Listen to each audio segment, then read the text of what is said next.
Good morning and welcome to the Slava Heoryam podcast. I'm Travis Hightower, and this is the show where we talk about the individual heroes of Ukraine making a difference, the legends that they inspire, the organizations that you can give to help the humanitarian aid against Russia's terror campaign against the Ukrainian people. And sometimes we sadly have to memorialize those who left us during the week. Finally, we also fight against known propaganda strategies with different levels of the truth, different areas of the conflict. We try not to get too heavy into geopolitics, but we will do that to make sure that we're telling Ukraine's history correctly, and to make sure that everyone knows that it's really not that complicated of a situation. So I am late today. It is 8:25 on the year of our Lord 2025, November 21st. And I had some technical difficulties this morning, so I wasn't too worried about it because I normally don't get any live viewers, and this probably has something to do with my cadence and not being very widespread at the moment. So, but this show is supposed to be on 7 a.m. on Friday mornings. We will have a Black Friday show, but today's show, we are going to be talking about a new organization that I just came across called Come Back Alive. Now, a lot of the organizations I cover where you can give aid to for Ukraine are strictly humanitarian.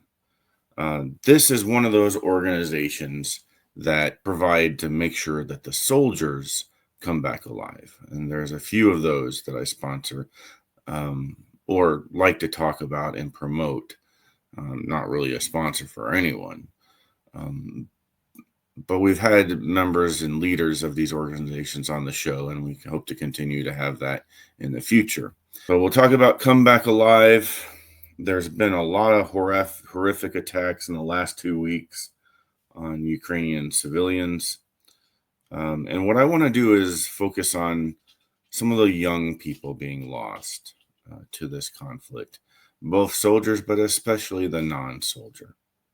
Because one of the points... we covered the documentary 2,000 meters to Andriivka last time. And last time, that movie, that documentary showed a lot of how Ukraine is losing, essentially a generation of its people. Russia is on a much larger scale, by the way. But a lot of Ukrainians are not coming home. And they're not coming home, both if they're a soldier and sometimes they're being hit right at home. And I think that is another aspect that, unfortunately, you can't cover all in one documentary, is whether they fight or not, the fight is taking a lot from them. And if they don't fight, they would lose even more. And that's something that will happen just by a way a nation behaves. That you can't afford to give up your freedom to a person that would order his troops to hunt you with drones.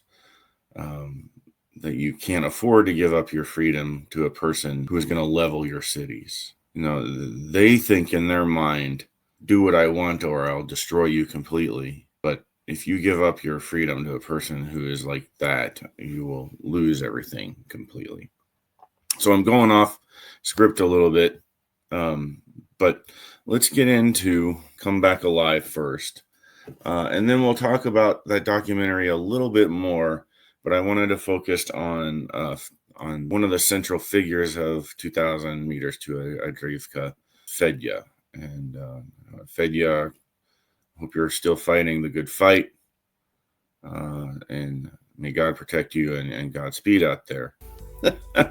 Here we have the Come Back Alive Foundation, and the Come Back Alive Foundation is this week's humanitarian spotlight. One of Ukraine's oldest and most respected defense charities. They were founded in 2014. Now, this foundation is for soldiers, but they don't buy weapons. It buys safety equipment. So even if you're not wanting to support the fighting in this war, you can still keep and help make sure the soldiers get home. And I'll tell you why you should give to that, because I know the immediate question, even if I talk about a trusted charity on this channel, is why do I want to give to Ukraine when instead of giving to the United States? Well, my premise of this whole channel is that Ukraine is fighting the war that the United States would normally be fighting.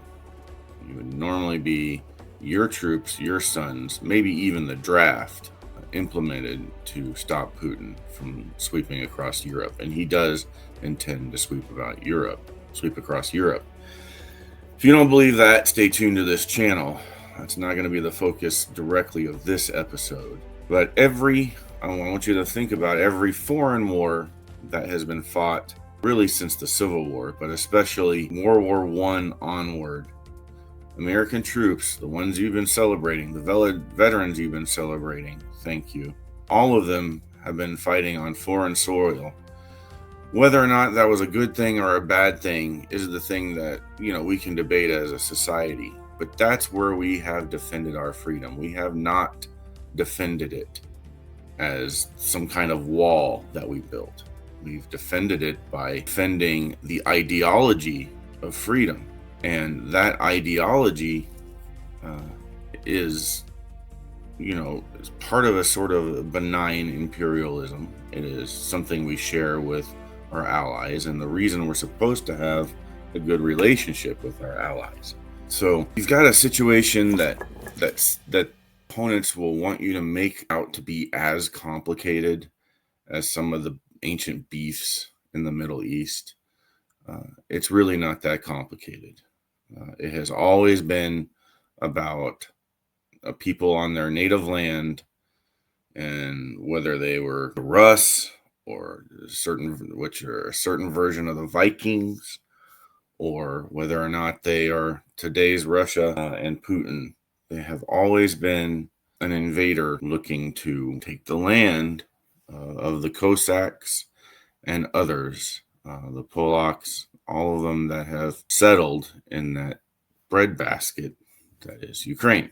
So, come back alive. When you donate to the Ukrainian soldier, you're also donating to full units worth of American soldiers that are fighting there.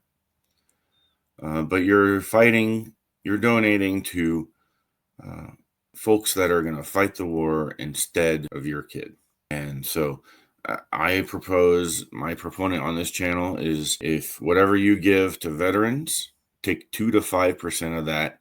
And for right now, while this conflict is happening, consider giving that to Ukraine through organizations that we know will get to the soldiers, like Come Back Alive, and organizations that we know will get to the civilians, especially those civilians being hit, in every city, but especially those civilians affected by the human safari on the front lines. So the Ukrainian brigades widely trust these guys. They vouch for them.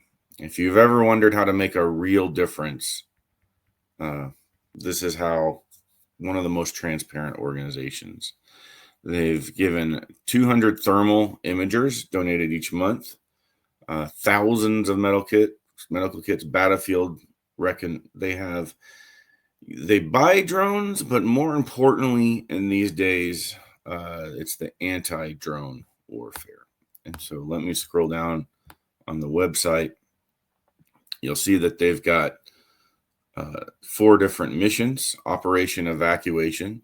They evacuate soldiers, but also civilians from the front lines. Mission 077, that's communications. Communications with these frontline areas go down all the time. So it's not just military, but they need to be able to warn civilians to get the hell out of there. Training, especially against electronic warfare. Some of our folks are over there helping train them. And Dronefall, this is kind of interesting. It's a version of the Terminator video game. They've kind of modified it here to take out, it says recon drones, but these days it would be human safari drones, the ones hunting civilians and the ones that are also hunting the military. But any way that you can take out, especially the drones involved in the terror operations, you'll be able to get more aid to more people. So consider donating to the Come Back Alive Foundation. They have a great website, savelife.in.ua. I'm going to put that up in the description right now. Let me make a little banner, savelife.in.ua, and there's an English version. We have an unnamed woman and her 2 children. One of them was only 7, one wasn't even a year old. She was killed in the drone attacks 20 November. So, or 19, today's the 21st, 19 November. All 3 of them just gone. And we're going to show several more. And I guess I have to add one at a time here. I kind of wanted, so there was more than 20 people, there were 20 people or so that were killed in the town of, so the most striking thing that I really want to get across this time is how many young people are being lost. 18, 19, 20, 24. In America, you know, these are your college freshmen, your young parents, your gamers, your baristas, your editor at the UTU's newspaper, your freshman college student that is just getting ready, your ones going overseas and touring Europe for the first time and coming home, and your medical students, your future medical students. This is the future of your nation. You have young medics being killed during evacuations. You have a lot of teenagers that have gone to fight, 20 to 25-year-old infantry fighters. In the last 2 weeks alone, Ukraine has buried defenders out of high school fighting for Ukraine, a 20-year-old drone operator who saved dozens of lives and got an award. A lot of these names haven't been released yet. A 23-year-old medic who died shielding wounded and civilians. It's not an army of 40-year-olds, guys. And you'll see that 25 November is when 2,000 meters to Andriivka comes out.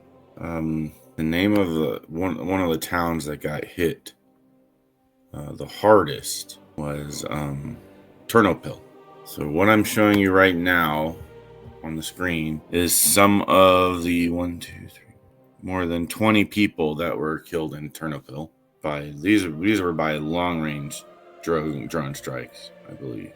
But every day, people just like this are also being killed by individual drones.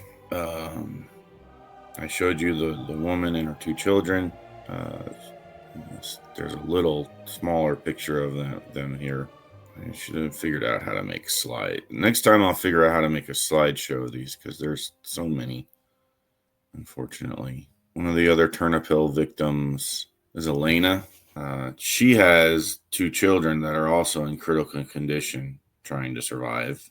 I think it's 19 November instead of 20 November. It's been 20 November. Relatively overnight.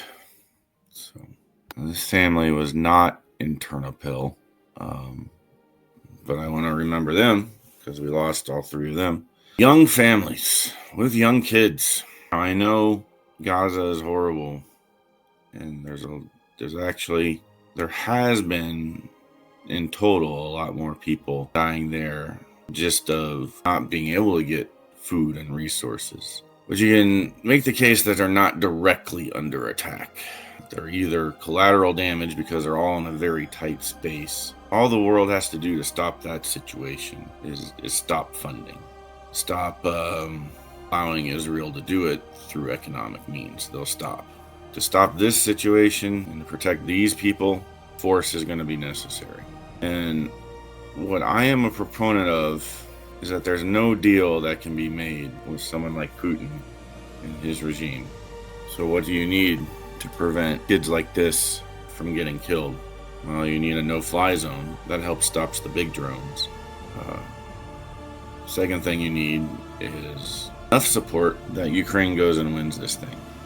And I need people to understand just how amazing it is that they keep on this wide front, that they opened 2 new fronts, invaded Russia, that they're degrading daily Russia's economic capability by taking out their oil. Ukraine is eventually going to win this thing economically. Just what the only question is, what's the toll of the lives that are going to be lost? That's up for us as people of not just the United States, but of the world to decide. We can make our leaders as democracies, fledgling democracies, but still democracies. We can make them protect people like Natalia. We can make them go in the war the only way that it's going to be ended. Zaporizhia. That's in the middle of Ukraine, guys. It's not front lines. A lot of these folks that have perished, or even in Kyiv, people say, "Oh, Kyiv and Lviv and all that safe." There's no real safe place in Ukraine, and Putin has made sure to emphasize that with every attack. Even if you shoot down 90% of what he sends almost every night, you're going to lose 20 to 100 people. And even if you have drone detectors and figure out how to put up nets along the roads and live in your basement all the time and do your activities in your basement, eventually you got to go outside, and eventually there's going to be a drone waiting for you if you live in some of these communities. This young lady fought for her life for 3 months and then couldn't hold on any longer. I'm going to put a slideshow on Instagram of a lot of these kids. Athlete, Olympic hopeful, taken from us in the Kharkiv region just in the last 2 weeks. So putting some faces with the names, with the statistics, which I hope will help inspire some folks to give to SaveLife.in.ua, which is the Come Home Alive Foundation. All right, let's get into our main topic for today. That is Fedya, the platoon commander, essentially, battalion commander, from 2,000 meters to Andriivka. I have a series of, I have only a couple of pictures of him on my Instagram. So here's the article I wrote. That guy, Fedya is shown a lot in shadow in the promotional materials. There's the trailer. There's Andriivka the cat. There he is raising the flag. So let's talk about him. Well, and I've already talked about kind of our anti-propaganda this week, is that it's not our war. I think all the propaganda starts there. And America's fought a lot of wars that arguably have not been our war. Or they started out that way, and certain people liked having it go on longer because it benefited them. There are ways to go fight a war and win it and make sure that doesn't happen. You're not facing guerrillas here. You're not facing people that are going to be fighting you tooth and nail from caves in the mountains. You're not creating a regime of terrorists by removing the dictatorship of a region. You're not doing any of those things. It is a very simple, straightforward, just like World War II. Bad country invaded people. You want to kick the bad people out. Simple as that. If there's any kind of war that America ideologically has built itself to fight, it's this one. And we don't even have to fight it.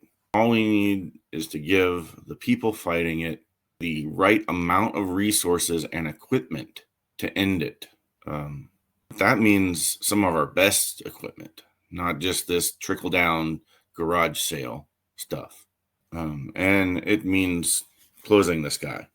I mean, absolutely. NATO has done that for a lot less. We did it for Iraq for a long, long time, just to protect some tribal people in the north and some people of a slightly different religion that Saddam Hussein was gassing. And we did it anyway. Have I harped enough on how it is the world's war, not just Ukraine's war? Fedya understands that. He's 24 years old. He leads the 3rd Assault Brigade, the 3rd Battalion, Hydra. As I keep talking about, he is in 2,000 meters to Andriivka. And he's lost most of his men in that campaign. He was wounded, kept fighting. And what inspired me about him was his optimism in the face of just all the devastation. And I think most Ukrainian soldiers are that way. And what I'm curious about with the Ukrainian soldiers is if they would tell you exactly what I tell you, that they know that they're the front line of defense. I've talked to some people from Ukraine that know this, but I haven't yet had the opportunity. I am in contact with a soldier, but it is, one of those things that that maybe they were going to do an interview and then decided that maybe they can't, and I respect that. So, but I may be able to quote them in some information, something like that. Describe really this flag raising moment that I see here just reminds me so very much of Iwo Jima. And it's not even the initial flag raising on Iwo Jima was kind of unimpressive looking, kind of like this. But it's you got to remember Iwo Jima is a small speck of dirt in the Pacific Ocean that we needed for a runway to launch future attacks. This is somebody's home that was taken from them. Somebody's home that people had to run from because there was no way they were going to be able to live there under constant artillery barrage. Even when the Russians take it, there's nothing to take anymore. So a Ukrainian soldier has to talk about rebuilding and returning, not just liberating. And I think that is one of the powerful things to think about, is that land isn't land in just a real estate deal. Even the land that's already taken has swaths and towns and swaths of land, farmland, cities and towns that people just want to go home to. And they can't go home. Not because people aren't fighting, or not because there's a war being fought, but because their town is gone. And Russia tells you they're going to rebuild it, they're not going to rebuild it. And I think I saw the British soldier who was became a Ukrainian citizen, but he's now back in Britain, I believe. What is his name? Anyway, he was part of the defense of Mariupol for a while before he had to go to be in captivity. And he's like, when we liberate Mariupol, Putin's made a big show of showing how he's rebuilding the city. He's basically saying, when you go back into that city, you're gonna find all sorts of atrocities still happening. So that city is a propaganda tool. They're gonna show you the shiny bits that they can. Russia's not going to rebuild these towns, is my point. And the people that live there, they're not going to want to go back for a lot of reasons. They might have wanted, some of them might have wanted their own country at one point because they didn't trust Ukraine's Euromaidan to be legit. But I think they trust it to be legit now. Tyrants show their face eventually, and you have to have guys like Fedya come along and say, we'll be here now. And Andriivka is back under Russian control, but this is a reminder of who it belongs to. There's a cat that survives from Andriivka, and they name the cat Andriivka. It's just another reminder that it's somebody's home. That was somebody's pet, their cat. That's how fast people had to leave sometimes.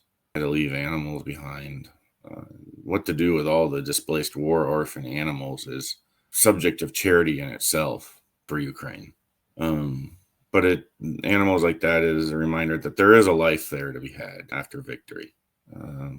Idealism, such ideology of believing that you're going to win is versus wondering why they're fighting is another reason. Not only that why Ukraine will win, but why I throw my support behind it.